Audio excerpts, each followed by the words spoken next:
Mohan Krishna Baragada channel అండి. మొన్న పంచమాతలు పెట్టాను కదా, హిమాచల్ ప్రదేశ్లోని పంచమాతలు పెట్టాను. వజ్రేశ్వరి అమ్మవారిది, జ్వాలాముఖి అమ్మవారిది పెట్టాను. ఇప్పుడు మూడో అమ్మవారు చింతపూర్ణి దేవి మాత పెడుతున్నాను. ఇప్పుడు కనిపించే అమ్మ విగ్రహం చింతపూర్ణి అమ్మ, లోన విగ్రహం అలా ఉంటుంది. అమ్మవారి పాదాలు చాలా చాలా చక్కగా ఉంటుంది గుడి. ఆ గుడి ఇప్పుడు కనిపించే అమ్మ చింతపూర్ణి అమ్మ. ఈ అమ్మ కనుక అందరూ చూడండి. ఇప్పుడు మా గురువు గారు పాటలు పాడి భజనలు చేస్తారు, చూడండి.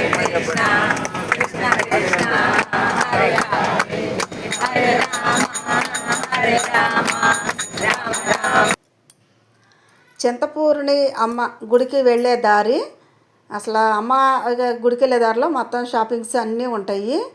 చాలా బాగుంటుంది అమ్మవారి గుడి. మొత్తం గుడి అంతా కూడా చూడండి. అమ్మవారి విగ్రహం కూడా చూపిస్తాను, చూడండి. చాలా బాగుంటుంది.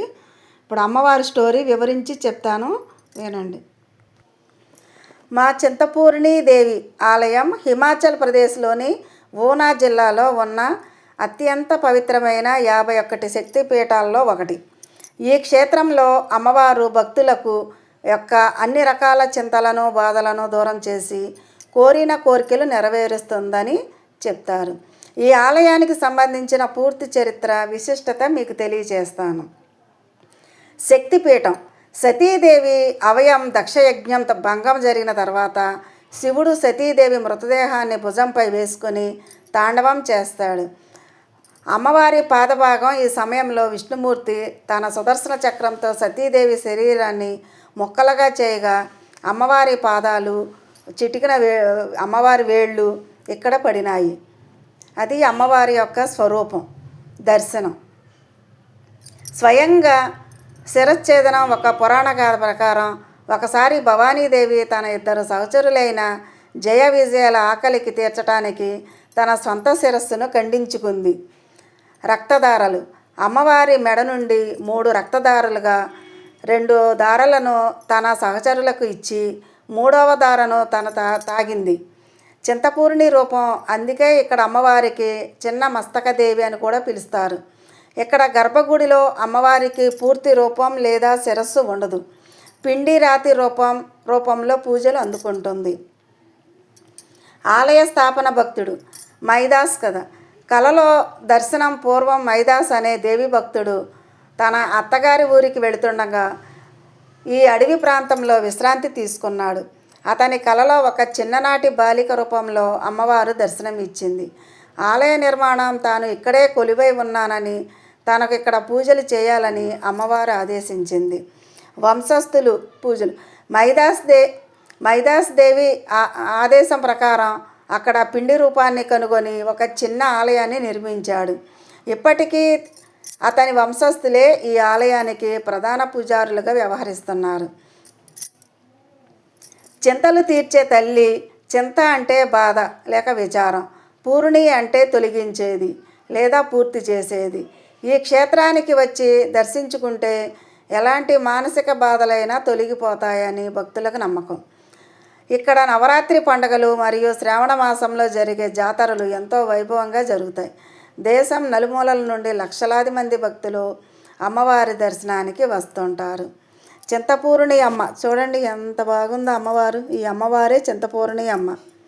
చాలా అందంగా ఉంటుంది. అమ్మవారికి ఇక్కడ గుడి చుట్టూ కూడా ఓ చెట్టు ఉంటుంది, మహావృక్షం. ఆ చెట్టుకి అందరూ ముడుపులు కడుతుంటారు, కోరిన కోరికలు తీరుతాయని. అమ్మవారు ముడుపులు కడతారు. అమ్మవారి తలుపులు వేసే భాగంలో కూడా ఆ తలుపుల మీద అమ్మవారి నవదుర్గల అవతారాలు ఉంటాయి. తలుపుల మీద అవి కూడా చాలా అద్భుతంగా ఉంటుంది అమ్మది. అన్ని విధాలా కూడా అమ్మవారి గుడి చాలా అద్భుతంగా ఉంటుంది. చాలా చాలా బాగుంటుంది. మేమందరం కూడా అమ్మవారి దగ్గర ఫోటోలు దిగుతూ వీడియోలు దిగుతూ నిజంగా చాలా తన్మయత్వం చెందాము. చాలా చాలా బాగుందండి అమ్మవారి గుడి. అమ్మవారు గర్భగుడిలో మామూలుగా ఫోన్లు తీసుకురానివ్వరు. ఎందుకనంటే బయట అంతా కూడా తీసుకోవచ్చు, మొత్తం గుడి మొత్తం తీసుకోవచ్చు. కానీ గర్భగుడిలో మాత్రం ఫోన్లు తీసుకురానివ్వరు, చూడనివ్వరు. అందువల్ల అంటే లోన అమ్మని చూపించలేకపోయినా ఆ అమ్మ రూపం బయట పెట్టారు. ఇప్పుడప్పుడు అమ్మవారి దగ్గర దిగాం కదా, ఇప్పుడు అందరూ ముడుపులు కడుతున్నారని చెప్పాను కదండి. మహావృక్షం ఈ కనపడే మహావృక్షం అనమాట. ఈ చెట్టుకి అందరూ ముడుపులు కట్టి తల్లిని ప్రార్థిస్తారు. అసలు చాలా పెద్ద గుడి, అందరూ దేవతలు ఉంటారు. ఉపదేవాలయాలు, అమ్మవారి అవతారాలు, అమ్మ స్వరూపాలు మొత్తం గుడి చుట్టూ ఉంటాయి. ప్రతిదీ కూడా అసలు ఆ మహావృక్షాలు కూడా మహావృక్షాలు. ఇప్పుడు అమ్మవారి దగ్గరికి దర్శనానికి వెళ్ళేదారు అనమాట.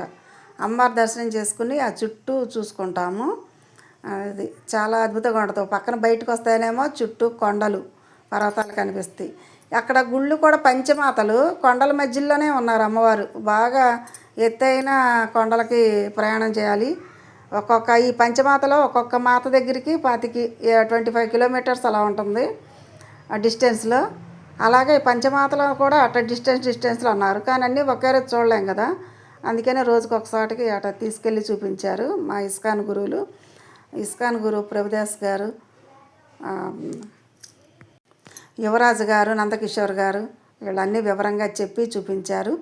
ఇప్పుడు చూడండి, తలుపులు ఉన్నాయి కదా అమ్మవారి సింహద్వారాలు. ఆ తలుపుల మీద ఉన్న అమ్మవారి అవతారాలు చూడండి ఎంత చక్కగా ఉన్నాయో. ఆ వెండి తలుపులు అన్నమాట. అమ్మవారి రూపాలు, అవతారాలు అన్నీ ఉంటాయి.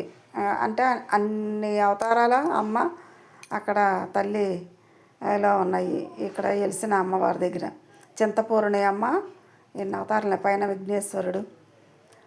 అసలు అన్నీ ఒక అవతారం కాదండి, చాలా అద్భుతంగా చాలా చాలా బాగుంటుంది. ప్రతిదీ కూడా మేము చూసినట్టుగాను మేము పెడుతున్నాము వీడియో.